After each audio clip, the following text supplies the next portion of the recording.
Hey everyone, and welcome back to Tiny Glade. This wonderful little doodle game where you can build your little diorama, I want to say, is just so good, and I'm so addicted to it. And also, it's gonna go into full early access release, I don't know, today. So I thought a second video would make a lot of sense because you guys enjoyed the first one so much with the Hogwarts castle, and a bunch of comments were like, can you build Hogsmeade? And well, we are just doing that today.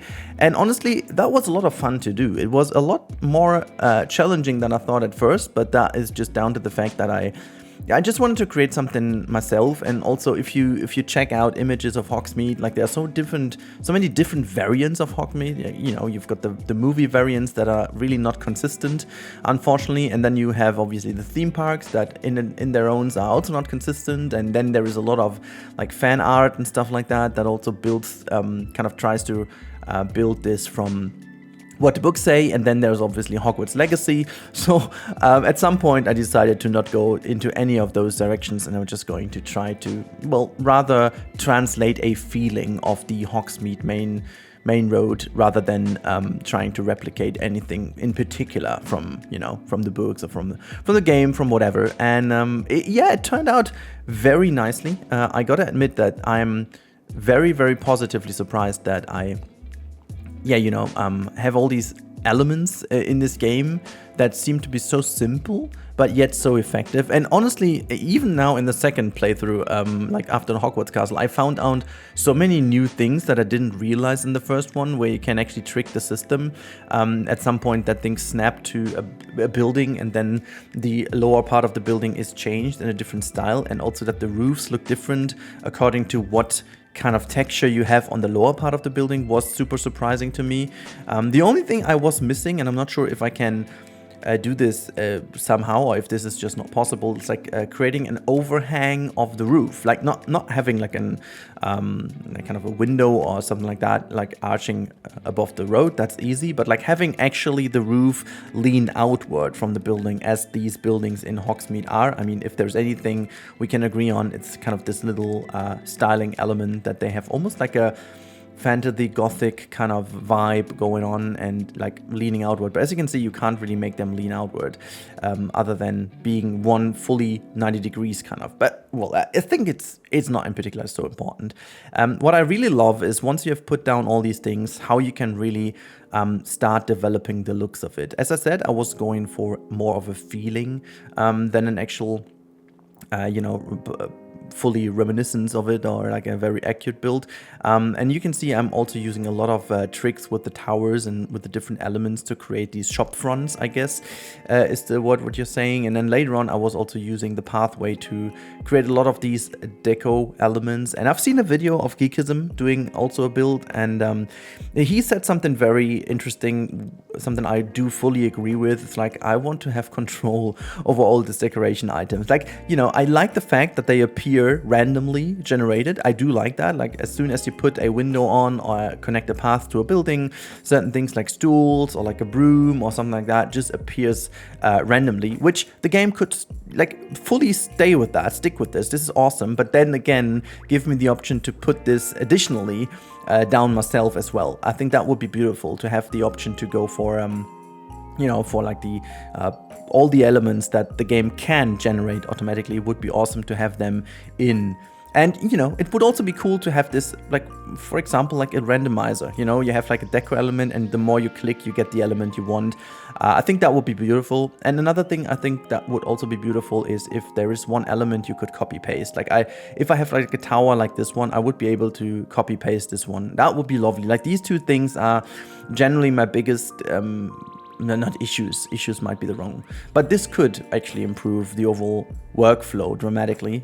Because as great as it is, and it's really nice to doodle around, sometimes it feels like a bit of an odd workflow to just plop down a new structure again, to make exactly the same structure one more time, which, I mean, for Hogsmeade, that was now very obvious because you had all these houses becoming the same, I think, in a way.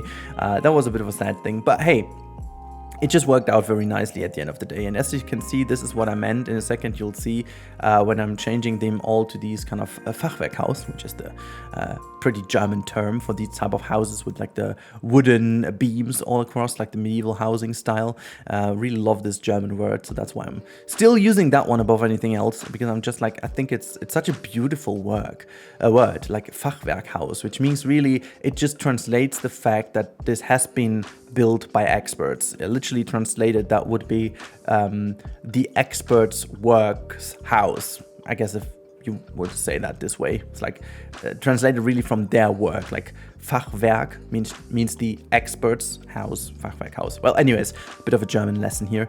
I really do think that this is a beautiful word, and for this beautiful kind of building style.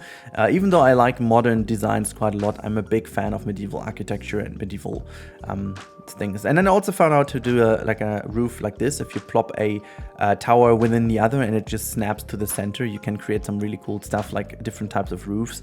The next video about this game will be completely different. Just a little spoiler, it's not going to be anything movie related, but it's going to be very, very, very, very different. And I'm not finished with the build because I needed to do a lot of tricks and a lot of workarounds, but I'm quite happy with the outcome so far.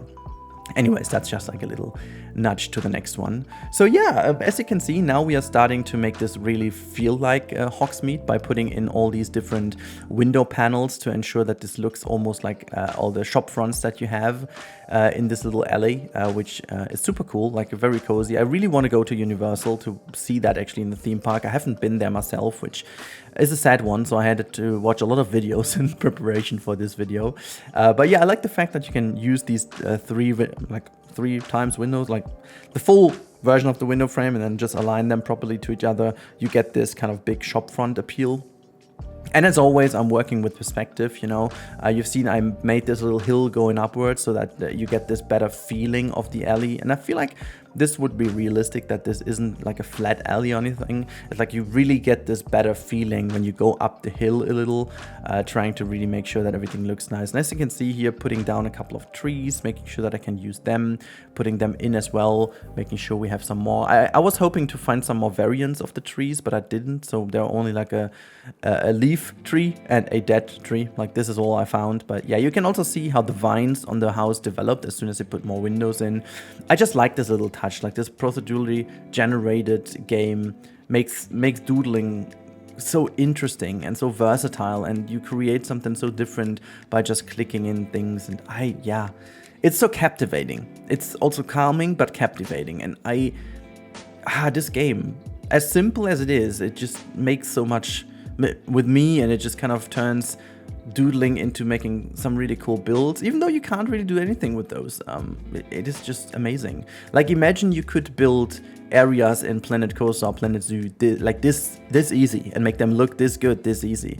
That would be awesome. And then obviously I used the cheat code called chimneys, because if you look at any of the images you can find online of Hogsmeade, it's like you see a bajillion chimneys right away. I'm not sure if I can't remember reading that in the book so prominently. I mean, surely they have talked about chimneys, but maybe not as much. I'm not sure if that's like a decision for the style or anything, but yeah, you can really tell what I was doing. And also, speaking about force perspective, I used a little trick over here to build like a very tiny building at the end of the road, to make it appear even further in the distance when you look at it. It turned out very nicely. Like if you move through the alley, that looks like a bigger castle in the far background, and it's super tiny. I wish to have it made even more tiny, but it doesn't work. So that could be like a little Hogwarts in the far distance, but now it's just like a random house. I was also going to go for the haunted building in this area, but then I didn't know where to locate it, and at the end of the day I decided against it. So yeah, that's that. But I think, you know, this all turned out very beautifully. I am a big fan of this alley. Like, even though I couldn't be there, I feel like I have been there now. So it's kind of a good thing to do. And also with the calm music of the game, then if you have it, by the way, this is not the game's music, because it would be, I tried to put the game's music in, but since there are all the building sounds, it's very confusing to say the least.